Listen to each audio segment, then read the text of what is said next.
ሰላም ውድ ተመልካቾቻችን እንዴት ሰነበታችሁ? የእግዚአብሔር ስም የተመሰገነ ይሁን። የእግዚአብሔር መንግስት በሚል የጀመርነውን ጥናታችንን እንቀጥላለን። ለማስታወስ ያህል የእግዚአብሔር መንግስት በፍጥረት ጅማሬ ውስጥ ምን ትመስላለች?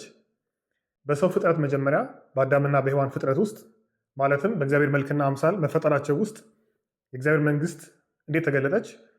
ከዛ ቀጥለን ደግሞ ምንም እንኳን ሰው ቢወድቅም የእግዚአብሔር መንግስት እንዳልተቋረጠች፣ ነገር ግን እግዚአብሔር ለሔዋን በሰጠው ተስፋ አማካኝነት በሔዋን ልጆች ቀጥላ ኖህ ጋር ስትደርስ አይተናል። ኖህ ደግሞ ምንም እንኳን ከመርከብ በወጣ ጊዜ ልክ አዳምና ሔዋን የተባረኩትን አይነት በረከት መብዛትና መግዛትን ቢቀበልም ነገር ግን በድካሙ የእሱ ልጅ እርቃኑን አይቶ ከነዓን ደግሞ እንደተረገመ በባለፈው ክፍለ ጊዜ ለማየት ሞክረናል። እንግዲህ ጎላችን የክርስቶስን መንግስት ማየት ነው። መጨረሻው ነጥብ ወይ ደግሞ ጫፍ ነጥብ ያልነው የክርስቶስ መንግስት እንዴት ወደ ምድር እንደመጣች ያንን ለመረዳት ነው ይህንን ጉዞ የምናደርገው ማለት ነው። መጽሐፍ ቅዱስ አንድ ወጥ ታሪክ ነው ብለናል። ከጅማሬው ጀምሮ ክርስቶስ በአንድ ጊዜ እንዳልመጣ እናውቃለን። እግዚአብሔር የሄዳቸውን መንገዶች ኮቴውን እንደመከተል ያህል ቀስ በቀስ እንዴት የእግዚአብሔር መንግስት በክርስቶስ እንደተገለጠች ለማየት ነው የምንሞክረው። ከኖህ ታሪክ በኋላ የምናገኘው የሰውን መንግስት ነው። ምዕራፍ 10 እና 11ን ባለፈው ክፍለ ጊዜ ለማጥናት ሞክረናል። በዛ ምንድን ያየ ነው? የእግዚአብሔር መንግስት ብቻ ሳትሆን የሰው መንግስት ራሱ እያደገች እየጨመረች እንደሄደች ነው። በዛሬው ክፍለ ጊዜያችን ደግሞ የእግዚአብሔር መንግስት በአብርሃም ሕይወት ውስጥ እንዴት ተፈጸመ የሚለው ነው ለማየት የምንሞክረው።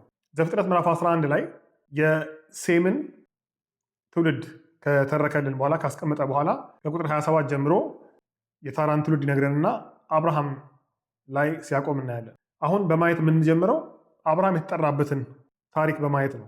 እግዚአብሔር አብርሃምን ከዘመዶችህ ከወገንህ ተለይተህ ውጣ እኔ ወደማሳይ ምድር ካለው በኋላ እግዚአብሔር የባረከውን በረከት የሰጠውን ተልእኮ በማየት ነው የምንጀምረው። ይህን የምናገኘው በዘፍጥረት ምዕራፍ 12 ከቁጥር 1 እስከ 3 ባለው ክፍል ውስጥ ነው። ስለዚህ እሱን በማንበብ እንጀምር። እንደዚህ ይላል። እግዚአብሔርም አብርሃምን አለው፣ ከሀገርህ ከዘመዶችህም ከአባትህም ቤት ተለይተህ እኔ ወደማሳይህ ምድር ውጣ። ታላቅ ሕዝብም አደርግሃለሁ፣ እባርክሃለሁ፣ ስምህንም አከብረዋለሁ፣ ለበረከትም ሁን። የሚባርኩህንም እባርካለሁ፣ የሚረግሙህንም እረግማለሁ፣ የምድር ነገዶችም ሁሉ በአንተ ይባረካሉ። እዚህ ላይ እግዚአብሔር ሲጠራው የባረከውን በረከት በሶስት ብናስቀምጠው አንደኛ ምንድን ነው የሚለው? ታላቅ ሕዝብ አደርግሃለሁ፣ ስምህን አከብረዋለሁ፣ የምድር ነገዶች ሁሉ በአንተ ይባረካሉ። እነዚህ ሶስቱ ናቸው። ስለዚህ ታላቅ ሕዝብ መሆን፣ ታላቅ ስም መያዝ፣ የምድር አሕዛብ ሁሉ በእሱ መባረክ፣ እግዚአብሔር ይህንን ተስፋ ወይም ደግሞ ይህንን በረከት ሰጥቶት ነው አብርሃምን ከዘመዶቹና ከቤተሰቡ መካከል የጠራው። ስለዚህ በረከቱን ስንሰማ ልክ ለአዳምና ለሔዋን እግዚአብሔር የሰጣቸውን አይነት በረከት ይመስላል። ለምን? መብዛት የሚባል ነገር አለ እዛ ውስጥ። ታላቅ ሕዝብ አደርግሃለሁ፣ አበዛሃለሁ የሚለው እግዚአብሔር አዳምና ሔዋን ሲባረካቸው ብዙ ተባዙ ምድርንም ሙሏት ብሎ ከባረካቸው በረከት ጋር በጣም የሚመሳሰል ነው። ምዕራፍ 1 ላይ እንደገናም ደግሞ ምዕራፍ 9 ላይ ኖህንም አዳምንም እግዚአብሔር ሲባረካቸው በረከት የሚለው ቃል እዛ ጋር ሲደገም እናያለን። ከዛ ይቀጥልና ምዕራፍ 15 ላይ እግዚአብሔር ለአብርሃም እንደገና ተስፋ ቃሉን ሲያጸናለት እምነትን በውስጡ እንዲፈጠር እግዚአብሔር ሲያስረዳው እናያለን። ዘፍጥረት ምዕራፍ 15 ቁጥር 5 ላይ እንደዚህ ይላል።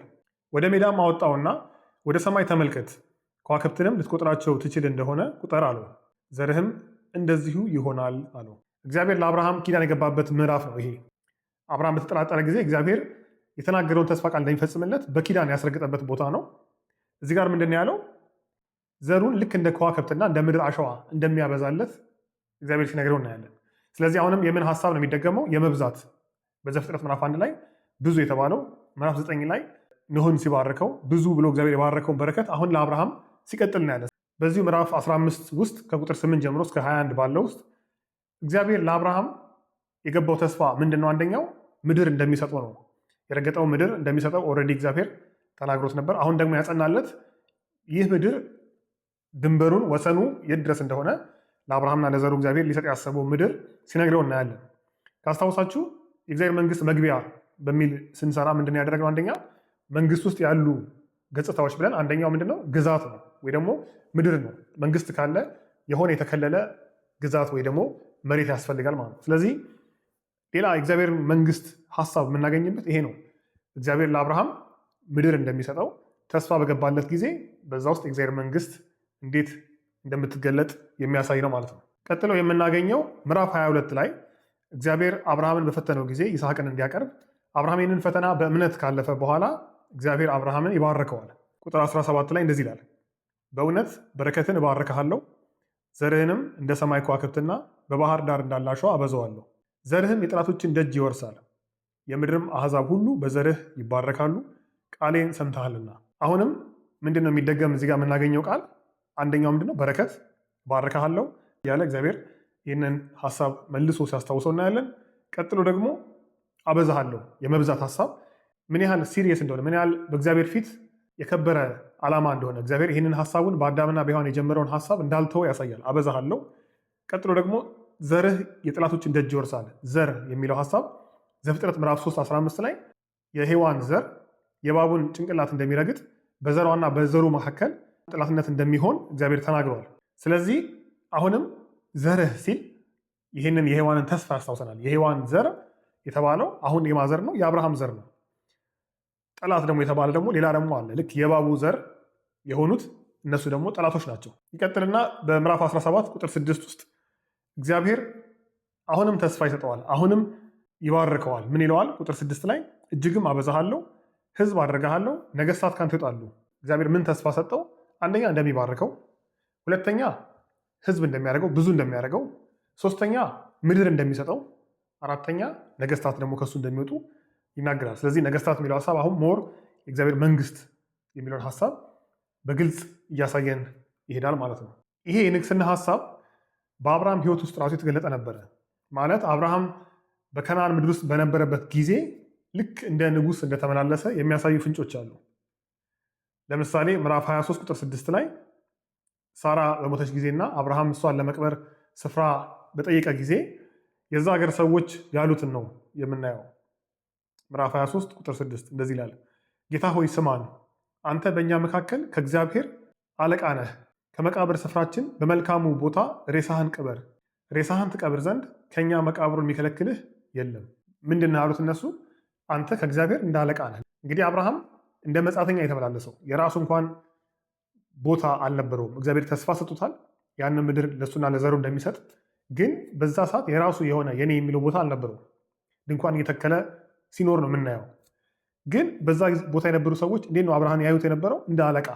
አንተ እኮ በመካከላችን ከእግዚአብሔር እንደ አለቃ ነህ። ስለዚህ የገዥነት መንፈስ በአብርሃም ሕይወት ውስጥ የገዥነት መንፈስ ይሄ ያየነው ለአዳምና ለሔዋን የተሰጠው ለኖህ እንደገና የተገባው ተስፋ ለሱም ደግሞ የተሰጠው ተስፋ በአብርሃም ሕይወት ሲገለጥ እናያለን። አብርሃም ራሱ እንደ ንጉስ ነበረ ሲመላለስ የነበረው ማለት ነው። ይህንን ከምን ጋር እየዘ ማየት እንችላለን? ምዕራፍ 14 ላይ ሎጥ በሰዶም ሀገር እየኖረ ሳለ በተማረከበት ጊዜ አብርሃም 318 ወጣቶችን ይዞ ሄዶ ነገስታቶችን አሸንፎ ወንድሙንም የሰዶምንም ምርኮ ሲመልስ እናያለን። እንግዲህ በጣም ብዙ ነገስታት ናቸው እዛ ቦታ ላይ የሚጠቀሱት። ምዕራፍ 14ን ሄዳችሁ ብታዩት ወደ 9 ነገስታቶች የሚዋጉበት ነው። 5 ነገስታትና 4 ነገስታት የሚዋጉበት ቦታ ነው።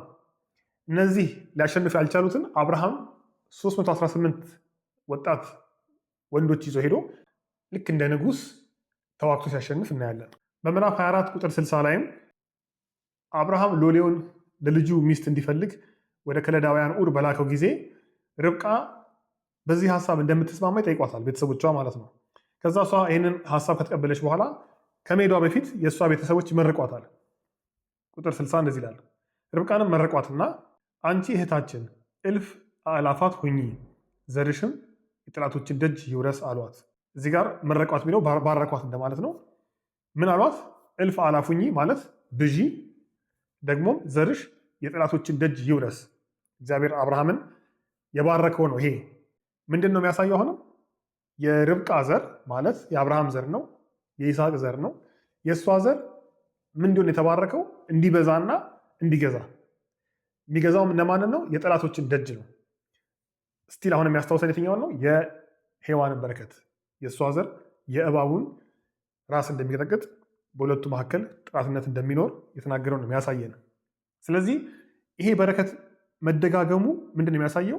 የእግዚአብሔር ዓላማ እንዳልቀረ አሁንም እንደቀጠለ በእነዚህ ትውልዶች ውስጥ እንደቀጠለ የሚያሳይ ነው። መጽሐፍ ቅዱስ ስናጠና አንደኛው ፎከስ ማድረግ ያለብን ነገር ምንድን ነው? የሚደጋገሙ ቃላቶች ላይ ነው። በዛ ውስጥ የሚተላለፍ መልእክት ስላለ ማለት ነው። ከዚህ ቀጥሎ ይስሐቅ ራሱ ተመሳሳይ በረከት ከእግዚአብሔር ሲቀበል እናያለን። ዘፍጥረት ምዕራፍ 26 ቁጥር 4 እና ቁጥር 24 ላይ እግዚአብሔር ለአብርሃም የሰጠውን ተስፋ ይሄ መብዛትን ተስፋ ለይስሐቅ መልሶ ሲደግምለት ለይስሐቅ መልሶ ሲነግረው እናያለን። ይስሐቅም ይህንን ተስፋ ተቀብሎ ሲቀጥል ይስሐቅ ራሱ ያዕቆብን ወደ ላባ ቤት በሰደደው ጊዜ በምዕራፍ 28 ከቁጥር 3 እስከ 4 ባለው ውስጥ ይስሐቅም ይህንኑ በረከት ለያዕቆብ ሲሰጥ እናያለን። ያዕቆብን ሲባርከው እናያለን። እንዴት ነው? ልክ እንደ ዱላ ቅብብል ከአብርሃም ወደ ይስሐቅ፣ ከይስሐቅ ወደ ያዕቆብ ይሄ ተልእኮ ይሄ በረከት ሲቀጥል እናያለን። ከዛ እግዚአብሔር ራሱ ተገልጦ ለያዕቆብ ይህንኑ በረከት ለአባቶቹ የገባውን ተስፋ የአባቶቹን የባረከበትን በረከት ለያዕቆብም ደግሞ በምዕራፍ 35 ቁጥር 11 እና 12 ላይ እንዲህ ብሎ ሲነግረው እናያለን። እግዚአብሔርም አለው ሁሉን ቻይ አምላክ እኔ ነኝ፣ ብዛ ተባዛም፣ ሕዝብና የአሕዛብ ማህበር ከአንተ ይሆናል፣ ነገስታትም ከጉልበትህ ይወጣሉ። ለአብርሃምና ለይስሐቅ የሰጠኋትን ምድር ለአንተ እሰጣለሁ፣ ከአንተም በኋላ ለዘርህ ምድሪቱን እሰጣለሁ። አሁን ምንድን ነው የምንሰማው እዚህ ውስጥ? አንደኛ ብዛ ተባዛ፣ ሁለተኛ ነገስታት፣ ሶስተኛ ምድር። እነዚህ ሁሉ የመንግስት ቋንቋዎች ናቸው። መብዛት፣ መግዛት፣ ነገስታት እና ደግሞ የሆነ ግዛት እሰጥሃለሁ ብሎ እግዚአብሔር ተስፋ ገባለት። የእግዚአብሔር መንግስት አሁን በማን ህይወት ነው ያለችው ማለት ነው? በያዕቆብ ህይወት ላይ ያለችው ማለት ነው። ከአብርሃም መጣች፣ አሁን ያዕቆብ ጋር ስትደርስ እናያለን። ከዛ በኋላ ያዕቆብ ይህንኑ በረከት ደግሞ ልጆቹን ሲባረክ እናያለን። ከያዕቆብ ቀጥሎ ይህንን ተልእኮ ይህንን በረከት ይዘው የሚቀጥሉት ማና ማን ናቸው? ዮሴፍና ይሁዳ ናቸው። በዘፍጥረት መጽሐፍ ውስጥ ሁለቱ በጣም ትልቅ ቦታ ያላቸው ሰዎች ናቸው። ለምን? የእግዚአብሔር መንግስት የሚለው ሀሳብ በእነሱ ህይወት ሲቀጥል እናያለን። ለምሳሌ ዘፍጥረት ምዕራፍ 37 ላይ ከቁጥር 7 እስከ 11 ዮሴፍ ህልም ያልማል። ይህንን ህልም ለአባቱና ለወንድሞቹ ይነግራቸዋል። ህልሙን ለማሳጠር ያህል ሁለት ነገር እናየው። ነዶች በሚያስሩበት ጊዜ የወንድሙ ነዶች ለሱ ሲሰግዱለት ያህል፣ ከዛ ደግሞ 12 ከዋክብት ፀሐይና ጨረቃ መጥተው እግሩ ስር ሲሰግዱ ያያል። ይህም በነገራቸው ጊዜ ያዕቆብ ይገስጸዋል። ለምን እኛ ደግሞ እኔና እናትህ መተን ለአንተ ልንሰግድ ነው? ምን አይነት ህልም ያለው ብሎ ይገስጸዋል። ነገር ግን ሀሳቡን በልቡ እንዳስቀመጠ እና ይጠብቀው እንደነበረ ይነግረናል። እዛ ውስጥ ልትነግስብን ነው የሚሉ ቃላቶች እናያለን። ወንድሞቹ ልንገዛ ይሆን ለአንተ ወይስ ደግሞ ልትነግስብን ይሆን የሚል ሀሳብ ሰገዱ የሚል አለ። ነዶቹ ለሱ ሲሰግዱለት፣ ከዋክብቶቹ ለሱ ሲሰግዱ እናያለን። ይሄ መስገድ መገዛት ልትነግስብን ነው ወይ የሚለው። ስለዚህ ይሄ ሁሉም እንደሚያሳየው ዮሴፍ ያየው ህልም ከንግስና ጋር የተያዘ ነው ወይ ደግሞ ንጉስ እንደሚሆን የሚጠቁም ነው። በአብርሃምና በይስሐቅ በያዕቆብ በረከት ውስጥ ዮሴፍ አሁን እዛ ውስጥ ሲገባ እናያለን። እንግዲህ ከዚህ ህልም አንጻር የምንጠብቀው ምንድን ነው? ዮሴፍ ንጉስ እንደሚሆን ነው የምንጠብቀው። ግን መጨረሻ የዘፍጥረት መጨረሻ አካባቢ ወደ ምዕራፍ 49 ቁጥር 8 እስከ 10 ውስጥ ያዕቆብ ልጆቹን ይጠራና ይባረካቸዋል። በዚህ ቦታ ውስጥ ወደፊት የሚያገኛችሁን ነገር ልንገራችሁ ብሎ ነው የሚባረካቸው። ለእያንዳንዱ ልጆቹ ወደፊት እግዚአብሔር ያየላቸውን በረከት ነው የሚሰጣቸው። በዛ ጊዜ ለዮሴፍ የምንጠብቀው ምንድን ነው? የንግስናን በረከት እንደሚሰጠው ነው። ምክንያቱም ኦልሬዲ ዮሴፍ በግብፅ ነግሷል። ያየውም ህልም ንግስና ጋር የተያዘ ነበረ። ወደፊትም ንጉስ የሚሆነው ዮሴፍ ነው ብለን ነበር የምንጠብቀው። ግን እንደዛ አይደለም የሆነው። ይህንን የንግስና በረከት የባረከው ለማን ነው? ለልጁ ለይሁዳ ነው። ቁጥር 8 እስከ 10 ባለው ውስጥ እንደዚህ ይላል። ይሁዳ የአንበሳ ደቦል ነው። ልጄ ሆይ ከአደንህ ወጣህ፣ እንደ አንበሳ አሸመግ፣ እንደ ሴት አንበሳም አደባ። ያስነሳውስ ዘንድ ማን ይችላል? በትረ መንግስት ከይሁዳ አይጠፋም፣ የገዢም ዘንግ ከእግሮቹ መካከል። ገዢ የሆነው እስኪመጣ ድረስ የአሕዛብ መታዘዝም ለእርሱ ይሆናል።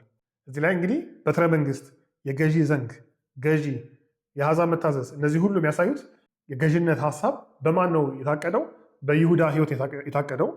ወደፊት እንደምናውቀው ዳዊት የመጣው ከይሁዳ ነገር ነው። ስለዚህ ያዕቆብ አስቀድሞ ይህንን ራእይ እንዳየና በረከቱን ሲባርክ መንግስት ጋር የተያዘ በረከትን የባረከው ማንን ነው? ይሁዳን ነው ማለት ነው፣ ዮሴፍን አይደለም። ለምንድን ነው? ዮሴፍ በጊዜው እስራኤልን ለመታደግ አባቱና የእሱን ወንድሞች ለመታደግ እግዚአብሔር ያስነሳው ሰው ነው።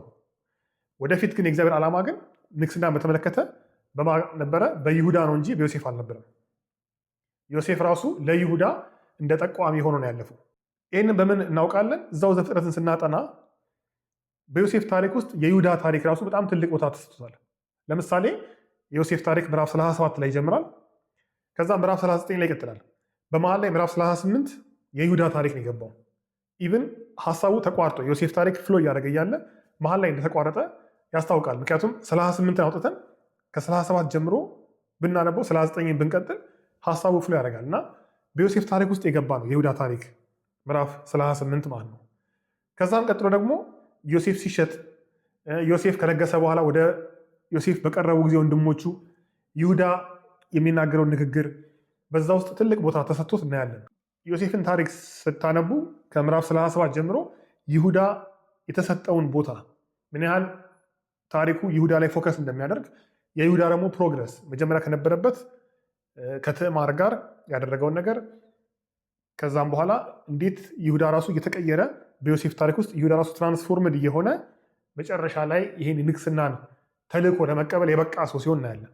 ስለዚህ መጀመሪያም ዓላማው እግዚአብሔር ዮሴፍን ሳይሆን ንጉስ ለማድረግ ይሁዳን ነበር። ግን በዮሴፍ ንግስና ውስጥ ይሁዳን እየሰራው ለዚህ በረከት ሲያዘጋጀው እናያለን። ደግሞም በብሉይ ኪዳን የመጀመሪያው የበኩር ልጅ ነው ይህንን የንግስና ሀሳብ የሚቀበለው።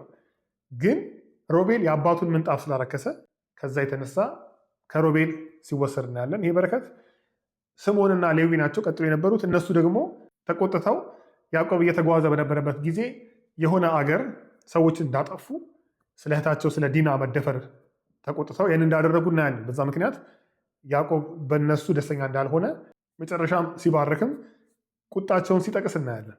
አራተኛ ማመጣ ይሁዳ። ይሄ በረከት ለሮቤልም ለስምዖንም ለሌዊም አልተገባም። መጨረሻ ላይ ሄዶ ይሁዳ ጋር ሲወድቅ እናያለን። በመጨረሻ የዛሬውን ክፍል እንድንቋጨው ያሰብኩት ምዕራፍ 47 ቁጥር 27 ላይ ነው።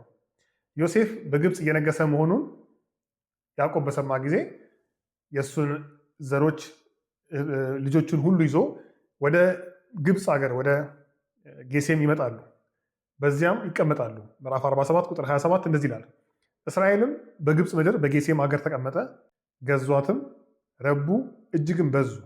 እንግዲህ ወደ ግብፅ መምጣታቸውና በዛ ማረፋቸውን ሲያስቀምጡ የተጠቀመው ቋንቋ አሁንም የትኛው ነው? የዘፍጥረት አንዱን ነው። ምን ሆኑ? ገዙ። ማንን? ጌሴምን ገዟት፣ ረቡ፣ እጅግም በዙ። እንግዲህ እንዲህ ብሎ ሲነግረን ጆሮአችን ላይ እንዲጮህ ያስፈልጋል። ይሄ ቃል ኦኬ፣ ይሄ እኮ እግዚአብሔር ለአዳምና ለሔዋን የገባው ተስፋ የሰጣቸው በረከት ተልኮ ሲፈጸም ነው የምናየው በያዕቆብና በልጆቹ። ስለዚህ ጌሴም በግብፅ ውስጥ ጌሴም ምንድናት ማለት ልክ እንደ ኤደን ገነት ናት። ለምን? ያዕቆብና ልጆቹ የሚገዙባትና እየበዙ ያሉባት ስፍራ ናት። ስለዚህ አሁን የእግዚአብሔር ተልኮ ያለባቸው አዳምና ሔዋን የሆኑት እነማን ናቸው? ያዕቆብና ቤተሰቡ ናቸው። ሄዶ ሄዶ ሄዶ ይሄ በረከት ማጋ ሲቀመጥ እናያለን፣ ያዕቆብና ቤተሰቡ ጋር ሲቀመጥ እናያለን። እነሱ ናቸው አሁን የእግዚአብሔር መንግስት ይዘው የሚቀጥሉት። በዚህ ለምንድነው እንድንጨርስ ያሰብኩት? ዘጸአትን ስንመለከት ወደፊት ሲጀምር ዘጸአትም ይህንኑ ቃል ነው ይዞ የሚቀጥለው። የእስራኤል ሕዝብ እንዴት በግብፅ እየበዙ እና እየጨመሩ እንደሄዱና ይህ ለፈርዖን እንዴት ጭንቀት እንደሆነበትና ከዚ የተነሳ ምን እንደመጣ ይህንን ሀሳብ ይቀጥለዋል። ስለዚህ ይሄ የመብዛትና የመግዛት ሀሳብ የእግዚአብሔር መንግስት የሚያስተላልፍ የእግዚአብሔር መንግስት ሀሳብ የሚገልጥ ነው ማለት ነው። እዚህ ላይ እናቆማለን። እግዚአብሔር ቢፈቅድ በሚቀጥሉት ክፍሎች ደግሞ በእስራኤል ሕዝብ ታሪክ አሁን ከግለሰቦች ወጥተናል። አብርሃም ያዕቆብ ከሚል ወጥተን አሁን ሕዝብ ሆነዋል እስራኤል። በእስራኤል ሕዝብ ህይወት ውስጥ የእግዚአብሔር መንግስት እንዴት እንደተገለጠችና እየቀጠለች እንደሄደች የምናይ ይሆናል። እስከዛው ድረስ እግዚአብሔር ጸጋና ሰላም ከእናንተ ጋር ይሁን።